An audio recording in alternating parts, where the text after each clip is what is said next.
नंदगांव छोटा सा और शांत गांव था। सूरजमुखी के खेत गांव को घेरे हुए थे।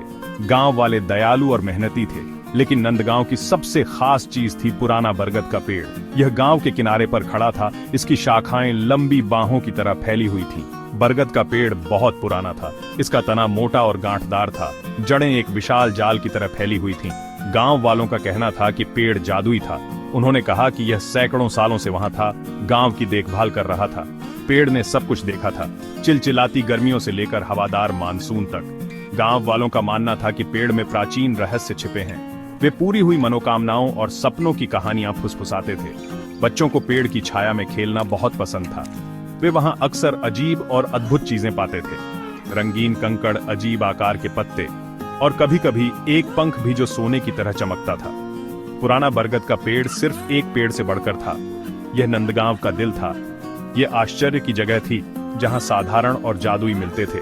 और गांव में रहने वाले एक छोटे लड़के राहुल के लिए बरगद का पेड़ एक ऐसे साहसिक कार्य का द्वार बनने वाला था जिसे वह कभी नहीं भूलेगा।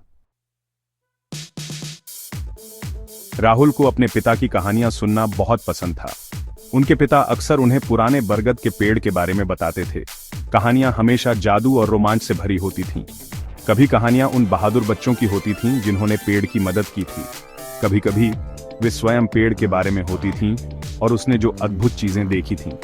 एक शाम जैसे ही सूरज डूबने लगा, राहुल अपने पिता के साथ बरगद के पेड़ के पास बैठ गया। आसमान नारंगी और गुलाबी रंग से रंगा हुआ था। हवा ठंडी थी और गीली मिट्टी की महक आ रही थी। राहुल ने उम्मीद से भरी आंखों से अपने पिता की ओर देखा। पापा, एक कहानी सुनाओ, उसने विनती की।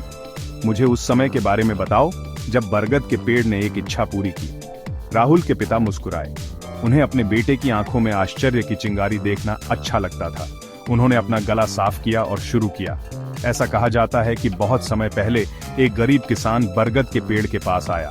वह बारिश के लिए बेताब था। उसकी फसलें मर रही थीं और उसका परिवार भूखा मर रहा था। उसने पूरे दिल से पेड़ से प्रार्थना की और अपनी आशा के प्रतीक के रूप में एक साधारण मिट्टी का दीपक चढ़ाया। क्या पेड़ ने उसकी इच्छा पूरी की पापा? राहुल ने उत्साह और चिंता के मिश्रण से पूछा। किसान अगली सुबह गरजने की आवाज से उठा। उसके पिता ने अपनी आवाज धीमी और नाटकीय रखते हुए कहा। आसमान खुल गया और कई दिनों तक बारिश हुई। किसान की फसल बच गई और उसका परिवार खुशियां मनाया। वे कहते हैं कि यह बरगद का पेड़ था जिसने उसकी प्रार्थनाओं का उत्तर दिया। राहुल कहानी सुनकर मंत्रमुग्ध हो गया। उसने नए विस्मय से बरगद के पेड़ को देखा। उसने किसान की निराशा और पेड़ की दयालुता की कल्पना की। उसने सोचा कि क्या पेड़ सचमुच इच्छाएं पूरी कर सकता है। उसने पता लगाने का फैसला किया। राहुल घर भागा और उसे एक छोटा सा मिट्टी का दिया मिला। यह पुराना था और थोड़ा सा टूटा हुआ था, लेकिन बस इतना ही वह ढूंढ सका। उसने ध्यान से दिए में तेल डाला और बाती जलाई। लौ टिमटिमाई, दीवारों पर नाचती हुई परछाई डालती हुई। राहुल ने दिया कसकर पकड़ा और बरगद के पेड़ के पास वापस दौड़ा। सूरज डूब चुका था और चांद अभी उगना शुरू ही हुआ था। चांदनी में बरगद का पेड़ रहस्यमय लग रहा था। राहुल ने गहरी सांस ली और दिया पेड़ के विशाल तने के नीचे रख दिया। उसने अपनी आंखें बंद कर लीं और एक इच्छा की। उसने एक साहसिक कार्य की कामना की, कुछ जादुई और रोमांचक। जैसे ही उसने अपनी आंखें खोलीं, उसने कुछ अजीब देखा। बरगद के पेड़ की जड़ें चमक रही थीं। पेड़ के भीतर से एक कोमल सुनहरी रोशनी निकल रही थी। प्रकाश तेज होता गया, बाहर की ओर फैलता गया और पूरे समाशोधन को ढंकता गया। राहुल ने विस्मय से देखा जैसे प्रकाश उसके सामने एक गोलाकार आकार में बदल गया। यह एक दरवाजा था, एक झिलमिलाता सुनहरा दरवाजा जो शुद्ध प्रकाश से बना हुआ प्रतीत होता था।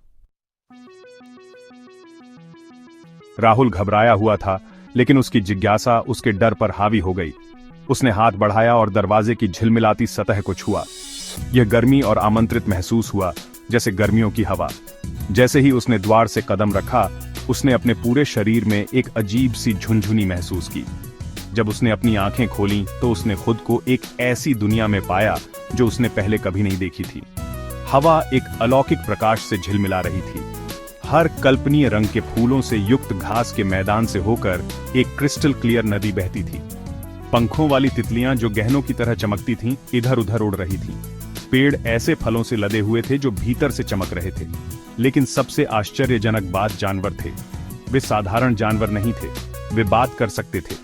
पन्ना हरी आंखों वाला एक गिलहरी ने खुशी से उसका स्वागत किया। खरगोशों का एक परिवार उछल कूद कर रहा था।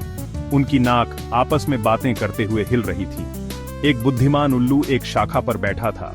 उसकी भूरी आंखें मनोरंजन से टिमटिमा रही थीं। राहुल एक जादुई दुनिया में प्रवेश कर गया था, एक छिपा हुआ राज्य जो साधारण के पर्दे के पीछे छिपा हुआ था। हवा एक अजीब ऊर्जा से गूंज रही थी और शांति की आभा हर चीज में व्याप्त थी। जैसे ही उसने इस मोहित दायरे में गहराई से प्रवेश किया, वह इस भावना को दूर नहीं कर सका कि कुछ असाधारण होने वाला है।